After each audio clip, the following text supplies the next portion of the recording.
Hey guys, welcome back to my channel sign with Nikhil में। तो आशा करता हूँ सभी को अच्छे होंगे और घर पे रह के पढ़ाई कर रहे होंगे। ठीक है, तो आज हम देखेंगे वस्तुनिष्ठा। ठीक है, जो एक इतिहास लेखन का ही एक छोटा सा टॉपिक है जो मैं आज आपको क्लियर करूँगा। तो इसमें जनरली क्या क्वेश्चन बनता है वो देखते हैं।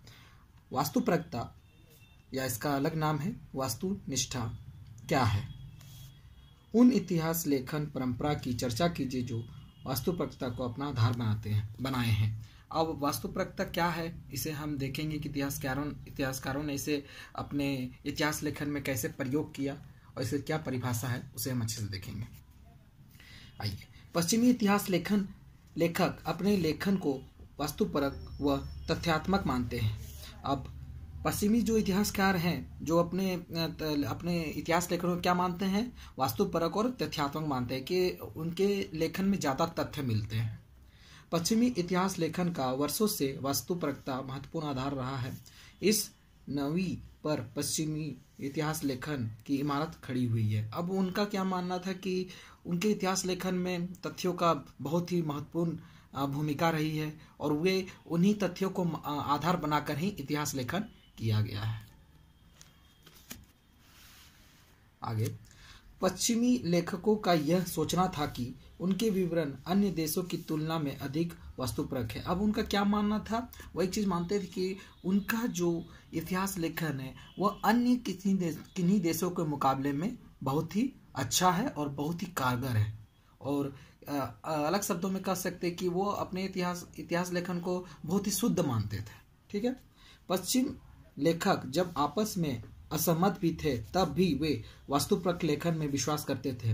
अब इसमें क्या किया गया है कि अगर किसी भी इतिहासकारों के बीच मतभेद रहा फिर भी वो अपने इस बेसिक चीज वस्तुनिष्ठता को नहीं त्यागते थे, उन्हीं को आधार बनाकर ही लिखते थे। वो पश्चिम हेरोडोटस के समय से ही वास्तुपरकता को बहुत महत्व दिया गया है। अब हेरोडोटस के समय से ही, और हेरोडोटस को हम जानते हैं कि वो इतिहास के जनक थे और उनके द्वारा कौन सी पुस्तक लिखी गई थी, तो हिस्टोरिका लिखी गई थी। ये याद रखिएगा आप। ठीक है, तो हेरोडोटस के समय से ही ये परंपरा चली आ रही है। इस पे कहा गया है वास्तुनिष्ठा। अब इसका हम डेफिनेशन देख लेते हैं। जब अतीत की किसी भी घटना को इतिहासकार द्वारा यथार्थ रूप में प्रस्तुत किया जाता है, ऐसे वर्णन को वास्तुपरकता की श्रेणी में ही डाला जाता है। अब हम इस वस्तुनिष्ठा से क्या समझते हैं कि किसी भी अतीत की चीजों को उसके ओरिजिनल रूप में, मतलब उसके जो वो एज इट इज है, ठीक है, जैसे कि वो पहले की जैसा ही है उसे ही प्रस्तुत करना, उसे ही वस्तुनिष्ठता कहते हैं। ठीक है,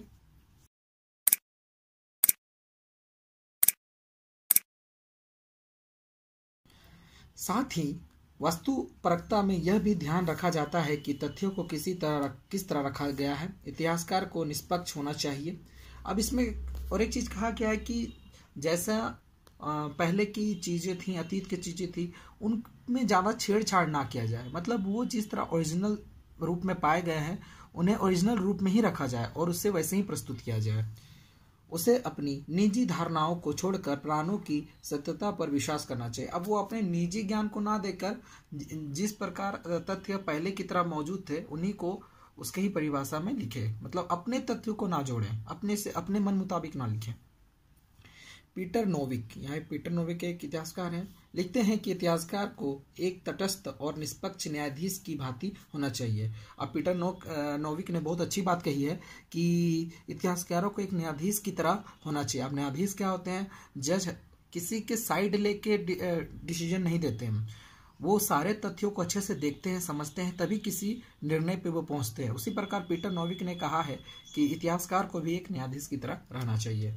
इतिहासकार के निष्कर्षों में संतुलन और निष्पक्षता की अपेक्षा की जाती है। अब पीटर नोविक क्या कहना था कि इतिहासकारों को के इतिहास लेखन में निष्पक्षता, मतलब किसी के पक्षपात नहीं करना चाहिए और संतुलन बनाए रखना चाहिए अपने इतिहास लेखन में। ठीक है, जिस प्रकार न्यायपालिका बिना किसी सामाजिक दबाव और राजनीतिक प्रभाव के निष्पक्षता के साथ काम करती है, ठीक वैसे ही इतिहासकार को भी बिना किसी भेदभाव, पक्षपात और पूर्वग्रह के कार्य को अंजाम दिया जाना चाहिए। अब मैंने जो अभी पहले यही बताया कि इतिहासकार को किस तरह रहना चाहिए, एक न्यायाधीश की तरह रहना चाहिए और किसी के पक्ष में नहीं डिसीजन देना चाहिए। उसी प्रकार इतिहासकारों में किसी की पक्ष में रहकर नहीं लिखना चाहिए। आप जैसे कि इतिहासकार अपने पश्चिमी इतिहास के बारे में लिख रहे हैं तो अब अपने पश्चिमी को ही ज़्यादा बढ़ा चढ़ा के नहीं लिखना है। सभी के इतिहास को मिला जुला के ही सभी को महत्व देना है। इनका ये मेन कहना था।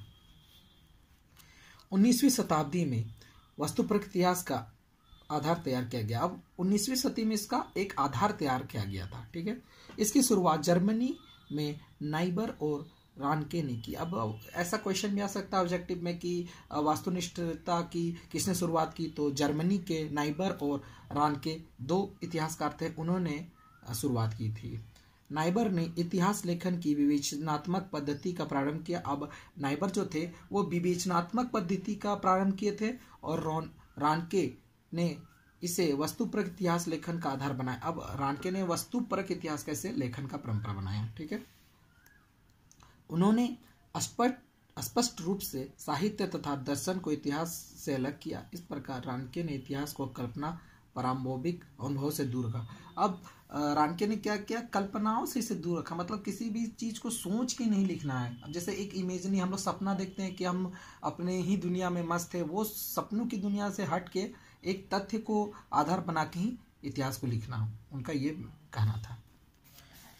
वास्तुपरकता और व्याख्या का अर्थ यह कदापि नहीं था कि रानके दस्तावेजों पर आंख मूंद कर विश्वास करते थे। अब वास्तुपरकता और व्याख्या में क्या मानते थे कि तथ्यों को भी आंख मूंद कर विश्वास नहीं करना चाहिए, उन पर भी रिसर्च करके ही एक कंक्लूजन निकालना चाहिए, तब इतिहास लेखन को लिखना है। बल्कि यह चाहते थे कि स्रोतों की कड़ी जांच पड़ताल आवश्यक है, जिससे यह सुनिश्चित किया जा सके कि यह सही क्या है। अब मैंने आपको अभी बताया वही चीज़ कि किसी भी तथ्य को बहुत अच्छे से जांच परख के ही उसे लिखना प्रारंभ किया जाए, ताकि हमें सच्चाई का अच्छे से स्पष्ट रूप से पता चले, ठीक है।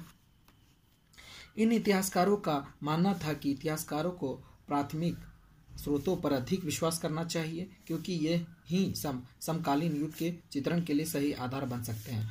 अब इतिहासकारों का क्या मानना था कि जो भी प्राथमिक सोर्स है, मतलब जो प्राथमिक है, जो बेसिक से हैं, उनको ही आधार बनाकर ही इतिहास को लिखना चाहिए, ना कि कोई आके आपको बढ़ा चढ़ा के बोल दिया कि वो इस प्रकार शासक किए, वहाँ के लोग ऐसे थे, तो उसको नहीं मानना है। अपने एक आधार को बना के ही इतिहास को लिखना है।